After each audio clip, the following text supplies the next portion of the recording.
Don Bell, magkasama sila kagabi. This still living in my mind rent-free and it's driving me crazy in the loveliest way. At effortless talaga ang Don Bell. Yung naglaro lang ng paddle pero nag-trending pa, haha, iyan ang organic.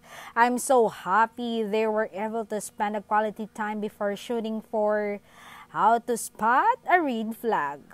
Pero alam ko naman magka-quality time pa rin sila sa lock-in. Love you, Don Bell. Parang ito na ang bago kong 2024 favorite feature ng Don Bell. Pero wait, nagpapawax laser na si Don sa legs. Naalala ko lang dati parang first wax niya ay sa GGB.